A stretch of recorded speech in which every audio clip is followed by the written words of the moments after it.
entrevista en Noticias Casa de Nariño en línea. Y la entrevista del día en Casa de Nariño en línea es con el señor viceministro de Salud, el doctor Luis Alexander Moscoso. Varios temas con él, Carlos Fernando. Una noticia muy importante, como veíamos en la nota anterior, los anuncios del gobierno nacional sobre la apertura de nuevos sectores en medio de la pandemia para reactivar la economía, pero ojo, ligado a la ocupación de las UCI en un 85%. Es lo que se conoce como el decreto de orden público, que da vía libre a esa prórroga de la emergencia sanitaria hasta el próximo 1 de septiembre, desde hoy 1 de junio. Viceministro, muchas gracias por atendernos como siempre, bienvenido, y háblenos de estas nuevas medidas que anunció en las últimas horas el gobierno nacional sobre la apertura, como decimos, de estos sectores en medio de la pandemia, obviamente bajo unos condicionamientos muy claros. Bienvenido. Buenas tardes, Lodovan,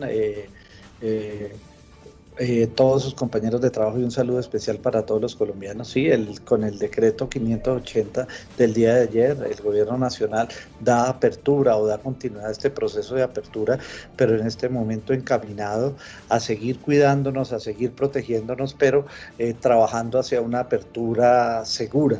El modulador, como lo comentaste, las unidades de cuidado intensivo, dos grupos, las ciudades que están con ocupaciones superiores al 85% y las ocupaciones menos del 85%, en las que están en menos del 85%, igualmente sujeto a una reglamentación del Ministerio de Salud que debe salir el día de hoy, donde se van a determinar aforos y condiciones para cada una de las regiones según las condiciones de cómo avance su plan de vacunación, de cómo vaya siendo el comportamiento de la epidemia, igualmente cuál es su ocupación, pero también índices de rastreo que hayan realizado, pero también teniendo en cuenta cómo ha sido la infección durante toda la vida y durante toda esta epidemia, y el índice de cero prevalencia proyectada que puedan tener. Todo un ajuste para proporcionarle a las regiones una apertura segura, organizada, progresiva, y que vaya subsanando también estos temas a nivel nacional. Viceministro, hay dos actividades que no están permitidas de todos modos con esta liberación de restricciones. Si hablamos de los eventos que generen aglomeración y también los sitios de baile, los sitios de rumba. ¿Por qué no explicamos un poquito bien cómo se va a hacer esa modulación y sobre todo por qué se tienen que estar cerrados aún estos dos sectores? Las ciudades que tienen ocupaciones de más del 85% no pueden hacer eventos masivos de carácter público o privado que generen aglomeraciones, porque estas ciudades siguen teniendo un riesgo epidemiológico grande y su capacidad instalada en el corto plazo de atender es muy reducida y muy limitada. O sea, estas ciudades no lo pueden hacer. Aparte de esto, estas ciudades pueden pedirle al gobierno nacional algunas medidas excepcionales que consideren sean complementarias para el manejo de la pandemia. Recuerde que hoy en el país tenemos abiertos bares y gastrobares sobre los cuales no hay una limitación siempre y cuando cumplan los requisitos de aforo y los requisitos de bioseguridad, pero las discotecas son otra cosa, porque los gastrobares o los restaurantes es un tema de interrelación de mesa en un espacio determinado con unos temas de distancia. En las discotecas se dan efectos distintos, se dan contactos más cercanos. Cuando se sale a bailar, pues lógicamente los aforos se pierden, las cercanías se pierden. Por esta razón, las discotecas no están contempladas en esta fase para los que tengan más del 85%, y lo mismo ocurre con los sitios donde se generan aglomeraciones. Los riesgos de contagio son mucho más altos, por eso están restringidos. Viceministro, para los municipios que tienen la ocupación de UCIs por debajo del 85%, ¿pueden operar los bares y discotecas? Obviamente eso no es, de manera acelerada, sino con protocolos ya existentes. Lo van a poder hacer de forma gradual y progresiva, y van a tener que sujetarse a unas condiciones de aforo que deben salir en una resolución del Ministerio de Salud. O sea, sí, el decreto lo permite y lo establece, pero debe hacerse de forma, como lo comentas, gradual y progresiva, pero adicionalmente lo tienen que hacer con unos aforos. Los aforos van a depender de las condiciones epidemiológicas de cada región. cuántas personas fueron infectadas, cómo va el esquema de vacunación, cómo está muestreando el departamento, cuál es la capacidad instalada, en algo que llamamos el índice de resiliencia, que es el que estamos trabajando en este momento en el ministerio. Viceministro, las actividades del deporte. ¿Qué va a pasar con la práctica del fútbol, no solamente profesional, sino las actividades normales de la gente que hace deporte? Las escuelitas deportivas. Las escuelas deportivas. ¿Cómo se va a manejar este tema?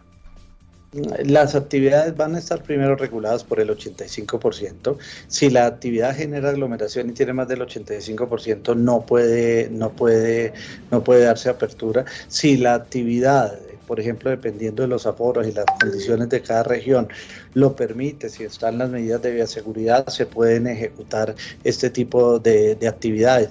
Lo mismo para los eventos deportivos, va a significar que algunas regiones del país podrán empezar a hacer aperturas de actividades de orden deportivo con presencia de aficionados, una vez según la reglamentación que lo determine y, como lo digo, dependiendo de las condiciones de cada ciudad. Pero esto solo aplica para las ciudades que están con 85 o menos de ocupación. Obviamente, viceministro, el gobierno nacional da a conocer la directriz a través del decreto, pero la responsabilidad directa es de alcaldes y gobernadores para que de alguna manera responsable pues se ajusten al mismo decreto.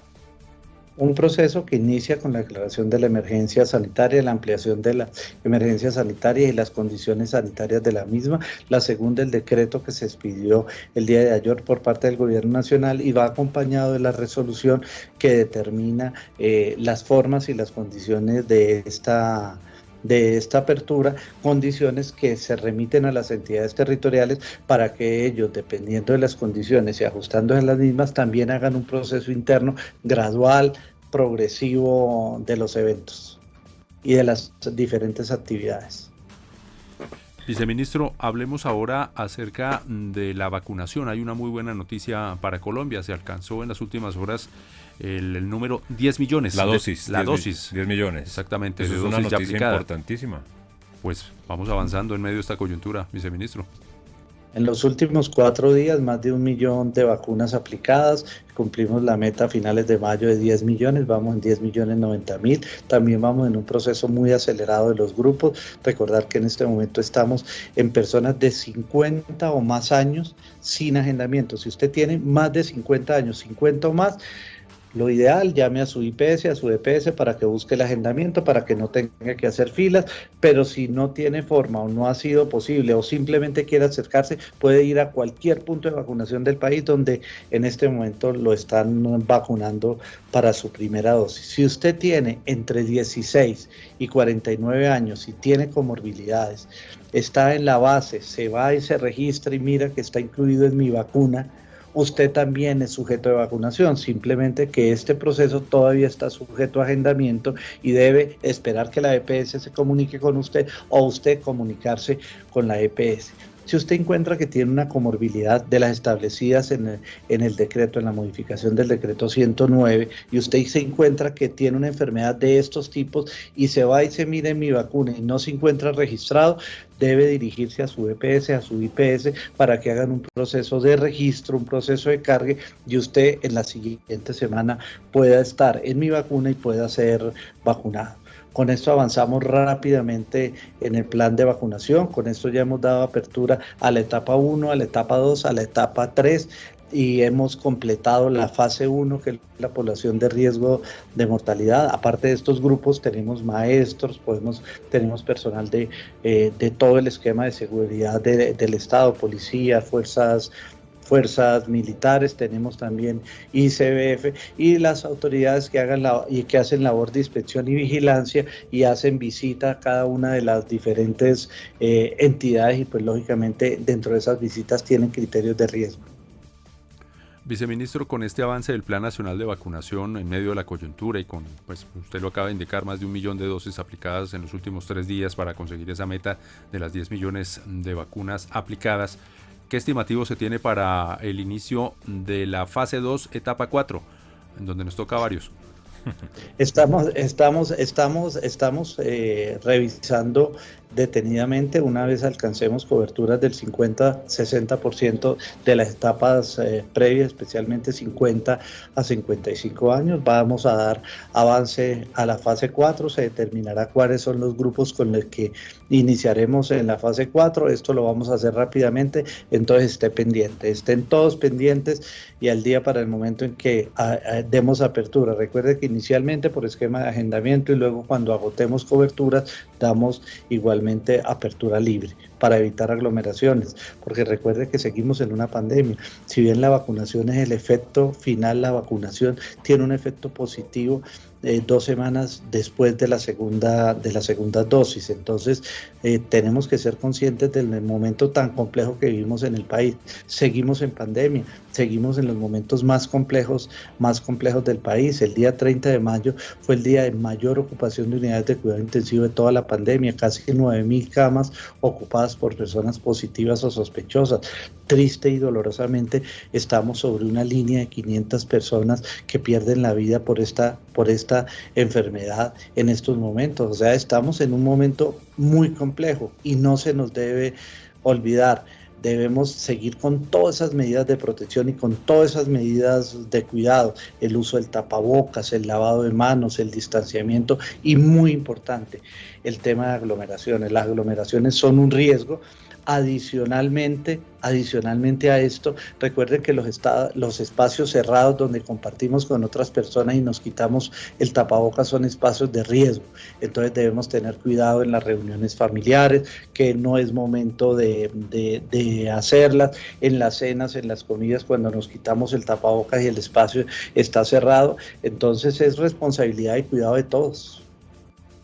El señor viceministro de Salud, doctor Luis Alexander Moscoso, muchísimas gracias como siempre por estar aquí en Casa de Nariño en línea, por hablarnos de estas noticias y de estas recomendaciones y por ese mensaje importante de su parte de cuidarnos y evitar esas aglomeraciones, esas concentraciones. Muchas gracias, viceministro, como siempre.